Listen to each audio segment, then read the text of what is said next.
They told me it was just another board meeting, routine, efficient, decisive. But I remember the moment I saw the slide change and the air in that glass room turned heavy. Numbers disappeared. A new column appeared. Deaths became anomalies.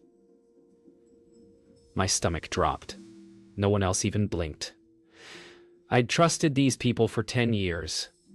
We'd built Haven Pharmaceuticals together. I thought we were saving lives, not gambling with them. Across the table, Richard Haynes smiled like a man watching his reflection in polished glass. Julian cross-tapped his Montblanc pen, his signal to move on. And Dr. Vikram Desai wouldn't look up. Why was the data changed? Why were trial reports missing patient deaths? And why did they all act like it didn't matter? That was the day I realized truth isn't destroyed in one decision. It's buried slowly by the people who promised to protect it. When I looked up, Richard was watching me. "Something wrong, Emma?" he asked. I smiled back. "No, sir. Everything's perfect."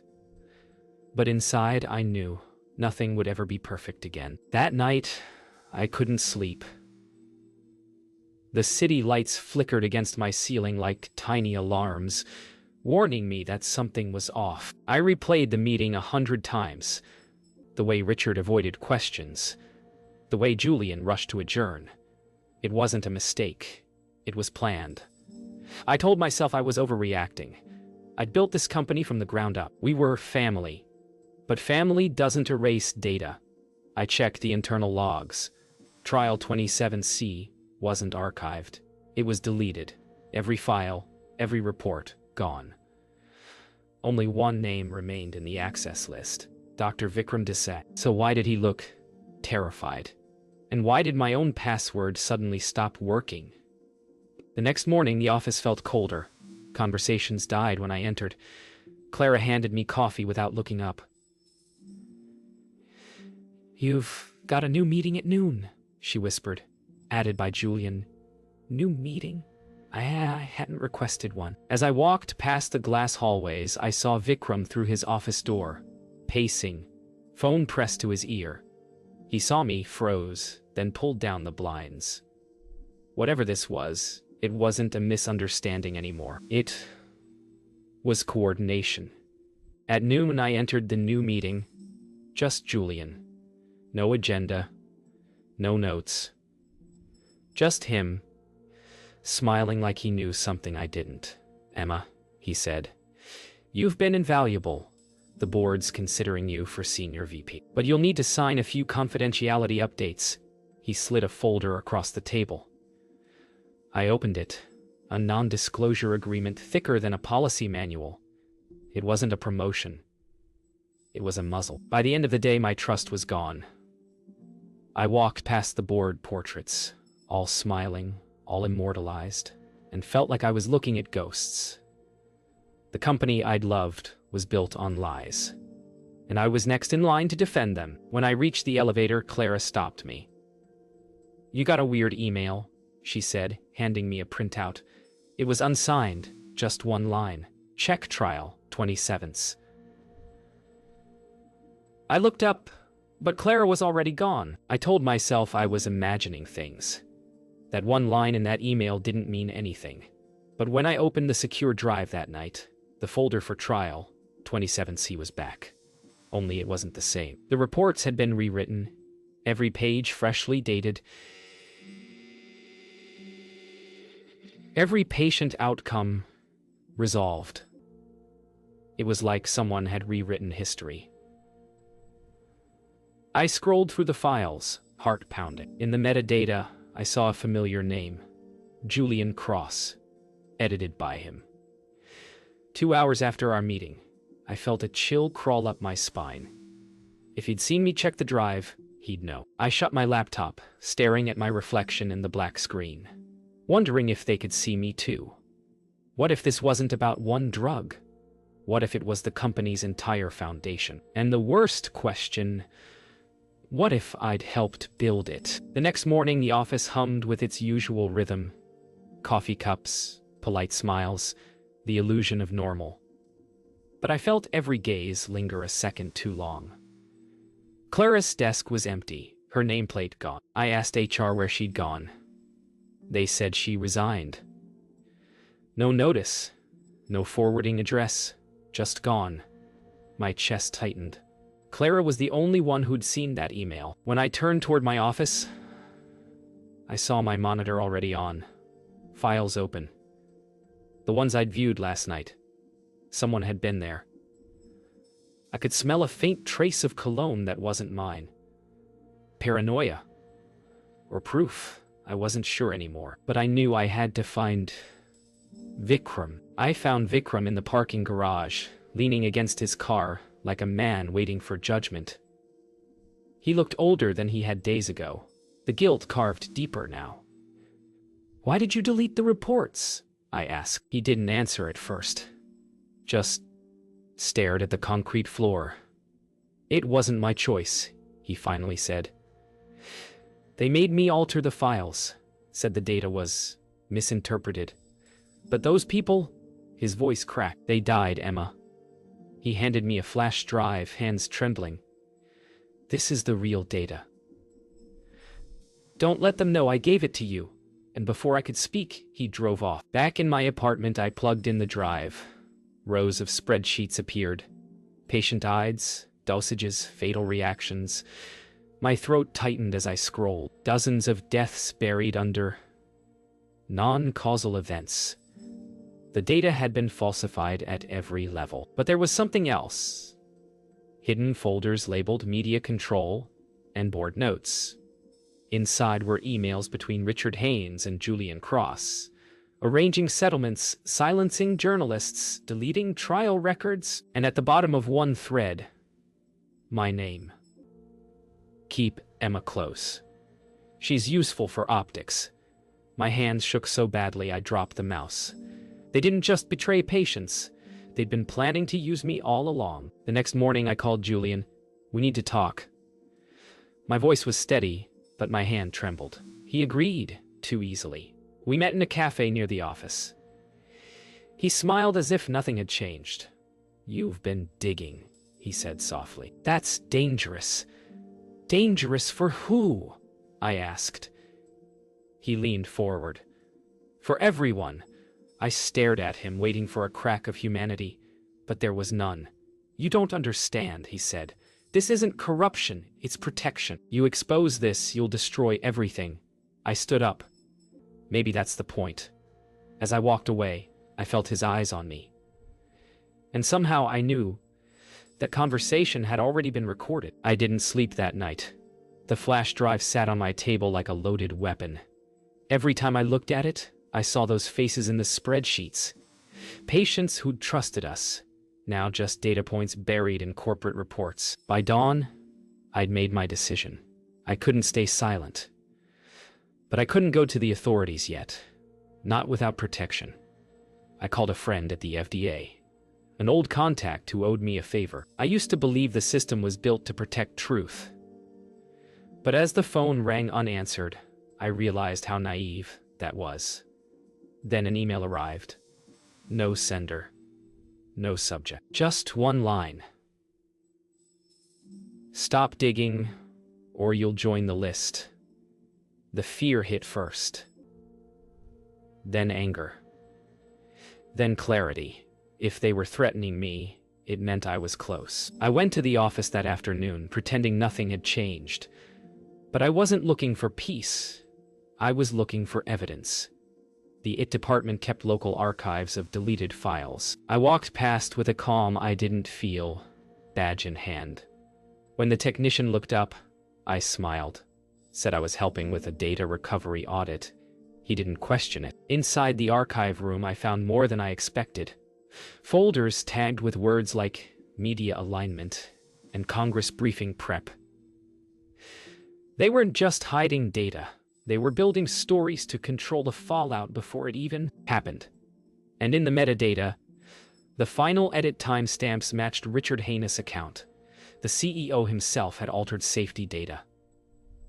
That was the proof. The kind that couldn't be ignored. I met Vikram again that night, in a quiet park away from cameras. He looked worse, tired, thinner, eyes darting like a hunted man. "I shouldn't have given you the drive," he said. "They're watching both of us now. Then help me end this," I told him. He hesitated, then handed me a second drive. "This one proves they paid off regulators. Bank records, private accounts, everything. But Emma, they'll destroy you if you use it." I smiled faintly. "They already tried," he nodded, eyes shining with quiet respect. "Then make it count." I reached out to an investigative journalist I'd followed for years, Laura Chen. She replied within an hour, her message simple: "Meet me. No phones. No paper trail. We met at a bookstore cafe." She was calm, confident, and far more aware than I expected. "You're not the first whistleblower they've tried to bury," she said. "But if you want the truth out, you need to be ready for what comes after." I slid the drives across the table. "This is everything." She studied me carefully. "Then you're not just giving me a story," she said. "You're giving me your life." And she was right. That night, I sat alone on my balcony, watching the city glitter below. Beautiful, distant, untouchable. Somewhere beneath, those lights were boardrooms still spinning lies, and people still trusting them. I didn't know what would happen once Laura published the story. I only knew there was no going back.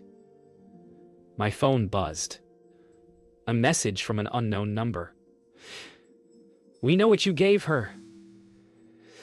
Then another. "You should have stayed loyal." I stared at the screen until it went dark. The war had begun. 2 days after giving Laura the drives, everything changed. The morning news opened with Haven's glowing stock report, not the expose I'd expected. No headlines, no leaks, nothing. I called Laura. No answer. I called again, straight to voicemail. By noon, her number was disconnected. Panic crept up my throat. Had she backed out, or had someone gotten to her first? Then my phone rang. Blocked number. A familiar voice. "Emma, it's Julian. We need to talk." The way he said it, calm, polite, almost regretful, felt like a threat wrapped in silk. That was when I knew Laura wasn't the one who'd betrayed me. It was someone closer. I met Julian that evening in the same cafe where I'd confronted him before. This time, he wasn't smiling. He slid a newspaper across the table. My photo on the front page. The headline read, "Haven Executive Under Internal Investigation for Data Breach." My stomach turned cold. "You leaked this," I whispered. He shook his head. "Richard did. Said you forced his hand. They found traces of your login on deleted servers." "That's impossible," I said.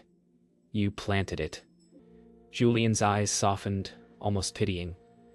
"Emma, this is how it works. You can't beat them. You can only survive them." But I wasn't sure I wanted to survive that way anymore.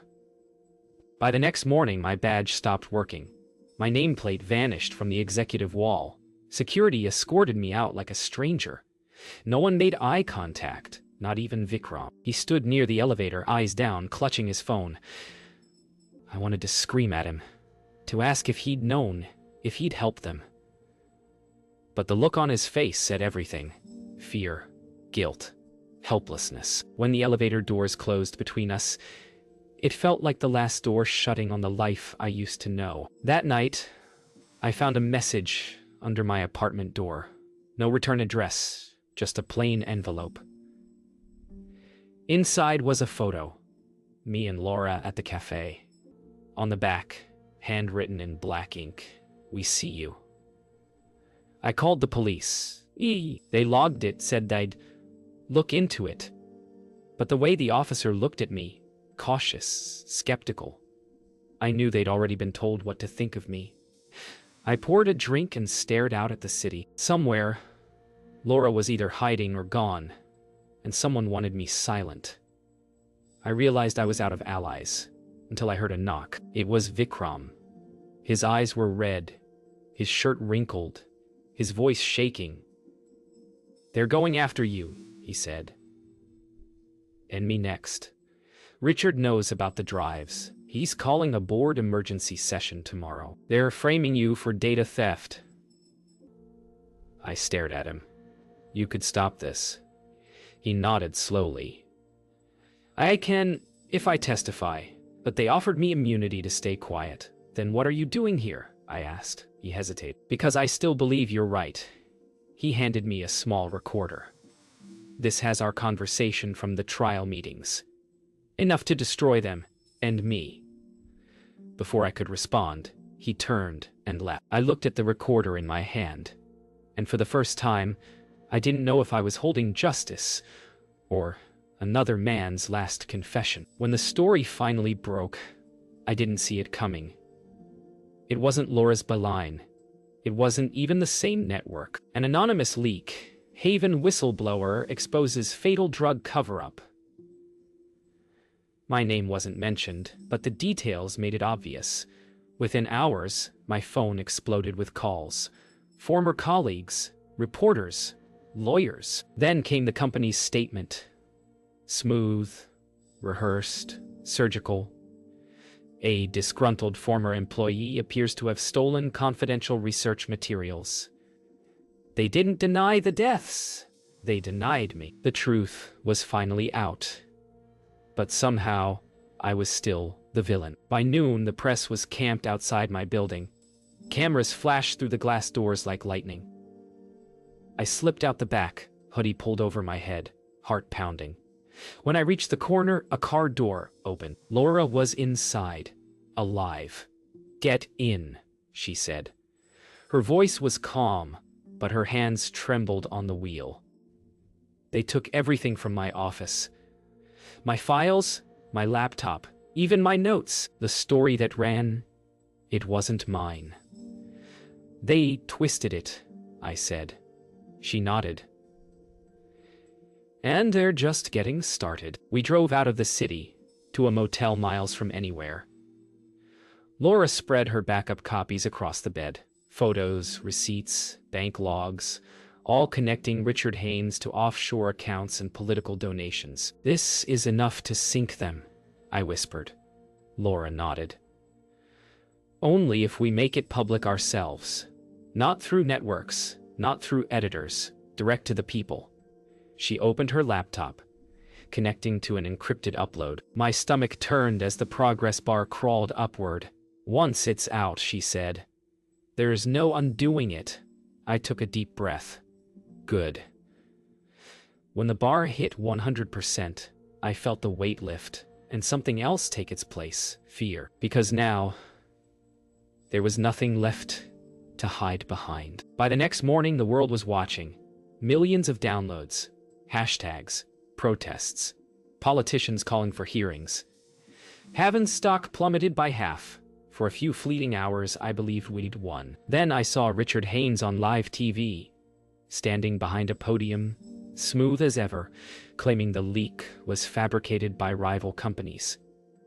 He looked straight into the camera and said my name. Emma Reed has a history of mental instability. The words echoed through every news cycle. My truth was now questioned, my sanity debated. That was their final strategy. Not to deny the crime, but to destroy the witness. That night, Laura found me sitting outside the motel, staring at the static on a broken TV in the lobby. They'll come after us harder now, she said. I know, I replied. She sat beside me. You could disappear. Change your name. Start over. I smiled faintly. I didn't expose them to run. Somewhere in the distance, sirens wailed. Maybe for us, maybe for someone else. For the first time, I didn't care. The truth was alive, now. Bigger than me? I wasn't the same woman who once believed loyalty was a virtue. I was the one who learned the cost of it. And I wasn't done yet. It started with the subpoenas, then the freeze on my bank account, then the car that followed me home every night. They called it corporate defense. I called it fear. The hearings began behind closed doors. They painted me as unstable, vengeful, disloyal. Every mistake I'd ever made was now a headline. Even Vikram had been subpoenaed. and he wasn't answering my calls. I watched my reputation dissolve on live television, piece by piece. But the truth doesn't die in silence. It waits. It festers. And when it's ready, it burns everything it touches. Inside the hearing room, it was theater. The board sat polished and confident. Richard smiled like a man who'd already rehearsed his innocence. When I testified, their lawyers didn't ask about the data. They asked about my marriage, my therapy sessions, my emotional stability. Every word was designed to erase me, not my evidence. Then Vikram entered. Our eyes met. He looked haunted, his shoulders sunken under the weight of his silence. When the attorney asked him if he stood by his work, he hesitated too long. "Dr. Desai," I whispered under my breath. "Please." He lowered his gaze. The reports were accurate to the best of my knowledge. Lies, but spoken softly enough to sound like truth. The media turned. Overnight, I became the disgraced executive, the bitter whistleblower. My emails were hacked, my photos smeared across talk shows. Laura tried to fight back, publishing internal memos proving the manipulation, but they drowned her voice under corporate press releases. It felt like we were screaming into a hurricane. I sat in my apartment, curtains drawn, lights off. On the news, they played my testimony. Edited, twisted, stripped of truth. And then the phone rang, a number I didn't recognize. A voice I hadn't heard in weeks. "Emma," Vikram said quietly, "they're going to destroy the evidence tomorrow. Everything. The drives, the backups, the server logs. I can't stop them." He hesitated. "But maybe you can." We met at midnight, the same parking garage where this all began. Vikram's hands shook as he handed me a small envelope. Inside was a key card. "The archives are being wiped at 3 a.m., he whispered. "This will get you in." His eyes darted around the dark. "You didn't hear this from me." "Why are you helping me?" I asked. He sighed. "Because I can't keep pretending I didn't kill them." For a moment, the silence between us felt sacred, the kind that only comes before the truth breaks open.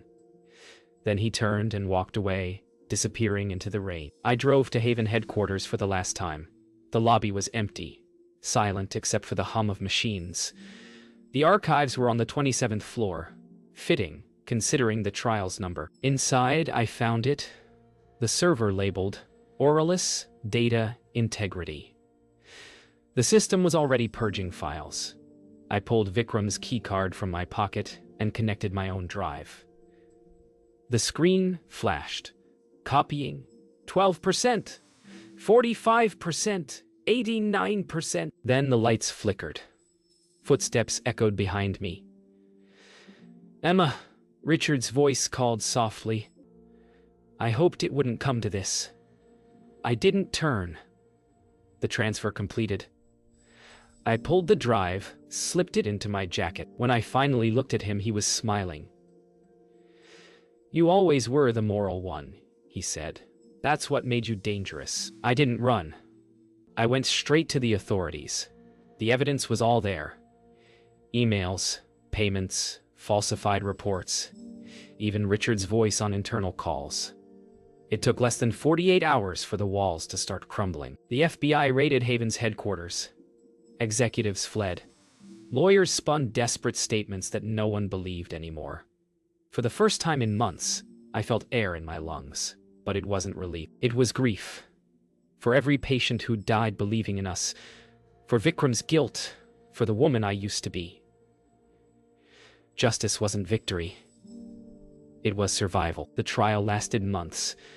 Richard sat at the defense table, still immaculate, still smiling, as if reputation were armor. When they played the recordings, his voice approving data suppression, Julian's laugh about keeping optics clean. The courtroom went silent. Richard's mask cracked only once, when Vikram took the stand. He confessed everything. No plea deal. No immunity. Just truth. I falsified reports, he said, because I was told it saved the company, but it killed people. And it killed who I was. I didn't cry. I just watched the man who'd been my ally, my betrayer, and finally, my witness. When the verdict came, the world seemed to exhale. Guilty on all counts. Haven's shares collapsed. Patients' families wept outside the courthouse, holding photos of loved ones lost to Orellis. Reporters shouted my name, calling me a hero. I didn't feel like one. Heroes sleep at night. I hadn't in months. Laura found me later on the courthouse steps. "You did it," she said. I shook my head. "No, we just stopped pretending." In the weeks that followed, the world moved on. As it always does. New scandals replaced ours. New names filled the headlines. I left the city. The noise, the cameras, the echoes of boardroom lies. I couldn't stay among them anymore. Now I live by the coast. Quiet mornings, long walks, no more suits. Sometimes I still wake up at 3 a.m. hearing Richard's voice in my head. "You always were the moral one." Maybe he was right. Maybe morality is just a scar that never heals. But I can live with that. Sometimes I think about Haven, the marble halls, the boardroom glass, the lies we called strategy. I think about Vikram, testifying until his voice broke. About Laura, who still writes stories that make powerful men afraid. And I think about the people who trusted us, who paid with their lives for a miracle that wasn't real. If I could tell them one thing, it would be this: I wasn't brave. I was just too tired to keep pretending. But sometimes that's all it takes. One tired voice. One moment of truth. One meeting that changes everything.